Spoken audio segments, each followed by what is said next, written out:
嘘。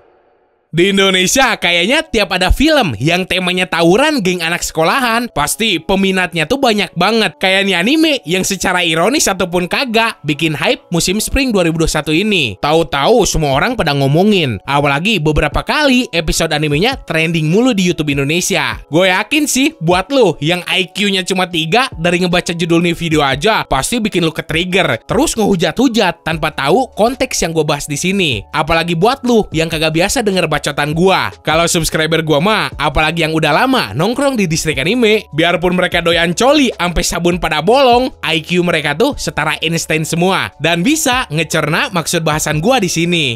12年前の今日だ。ナオトの言った通りだ。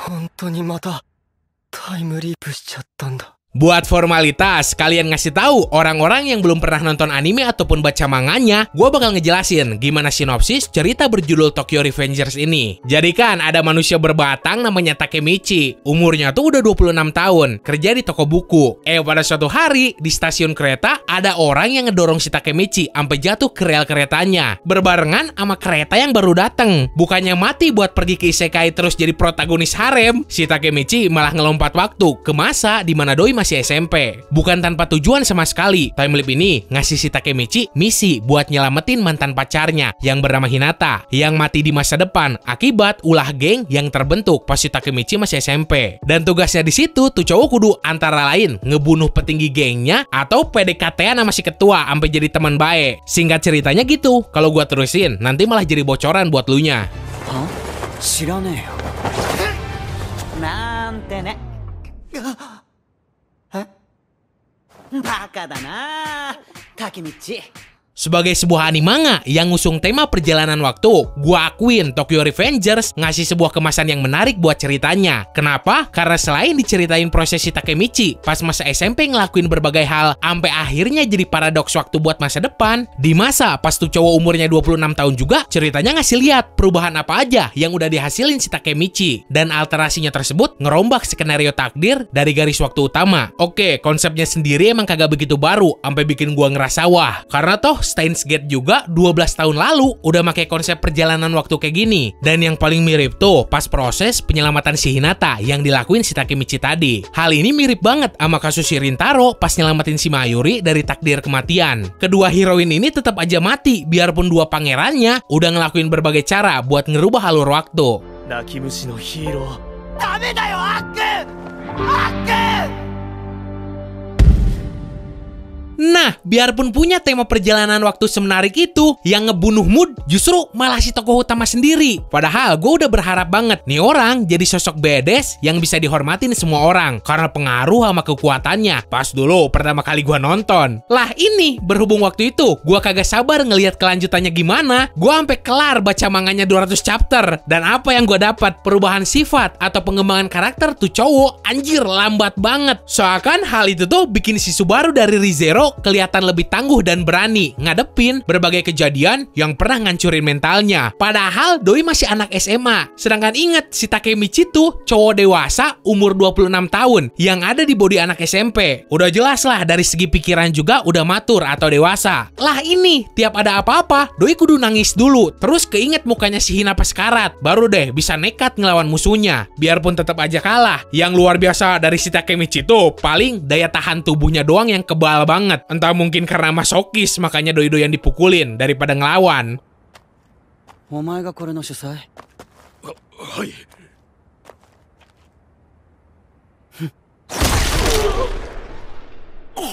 Gue sendiri awalnya sampai mikir gini, oh mungkin berhubung si Takemichi-nya secara pikiran sama mental udah dewasa, nantinya doi bakal jadi murid SMP yang lebih punya akal sehat, lebih berani, lebih dalam ngecerna berbagai hal di sekitarnya, dan bakal punya mental yang stabil buat negosiasi secara damai sama para anak SMP yang lain. Tapi kagak anjir, nih karakter malah maju mundur terus, dari payah jadi keren lagi, dari keren jadi payah lagi. Kagak ada pengembangan karakter yang signifikan terus permanen dari sosok bernama Takemichi ini. Biar Biarpun ya ada kejadian yang berhasil dalam tanda kutip diperbaikin si Takemichi. Tapi lebih banyak gagalnya anjir. Kocaknya karakter di sekitar si Takemichi malah bikin kalau eksistensinya tuh kagak bakal ada seandainya si Takemichi kagak punya plot armor sebagai tokoh utama. Apalagi anak SMP yang lain kekuatannya tuh kayak monster semua. 無敵のマイキーに気に入られたんだぞ。すげえよタケミチ。やっぱりあんなバケモンに気に入られちまったのか。 Nah, ngomong-ngomong soal karakter lain, justru malah mereka yang menurut gua menarik banget buat diikutin ceritanya. Mereka semua emang preman, tapi mereka jadi anak bandel juga karena pengen ngerasain yang namanya kebebasan dan punya jalan hidupnya masing-masing. Bukan semena-mena pengen jadi yang terkuat doang. Kalau lu nanya karakter siapa yang gua suka, udah jelas si Chifuyu. Kalau bukan karena doi, si Takemichi pasti hampir ratusan chapter juga tetap aja ampas. Si Chifuyu sepenuhnya nge-support si Takemichi sebagai ketua divisi 1 Toman. Rela berkorban nyawa demi kelangsungan dan keberhasilan misi paradoks si Takemichi. Pokoknya si Chifuyu best boy banget di seantero nih series. Hina.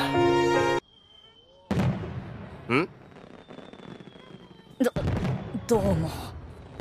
Naoto. Sebenarnya Tokyo Revengers tuh bisa aja jadi anime soal geng sekolahan yang bagus banget. Tapi entah kenapa autornya kagak bisa ngeksekusi hal ini berbarengan sama tema time travelnya. Karena kalau lu lihat pengaruh geng Toman tuh kayak apa, itu tuh udah bukan level geng-gengan anak SMP biasa, tapi bisa ngehasilin sebuah konsekuensi nyata nantinya yang gak cuma ngancurin kehidupan masing-masing anggota, tapi ningkatin kriminalitas di lingkungan sekitar mereka juga. Tokyo Revengers cuma butuh sebuah lapisan buat nopang karakternya, terutama penekanan di tingkat dilema emosional mereka. Jujur sih, aspek lain sendiri lumayan refreshing buat diikutin. Ada unsur shonen banget dari ini cerita lah. Konsep paradoks waktu yang tadi gua omongin. Tapi gue nyaranin sih kalau lu pengen ngikutin nih cerita cuma gara-gara geng-gengannya doang, mending kagak usah ditonton atau dibaca. Udah jelas gua ngerekomendasiin manga Cross atau Wars. Terus ada juga yang punya unsur slice of life kayak GTO. Itu juga kalau seandainya lu nyari cerita soal anak preman atau geng-gengan sekolah.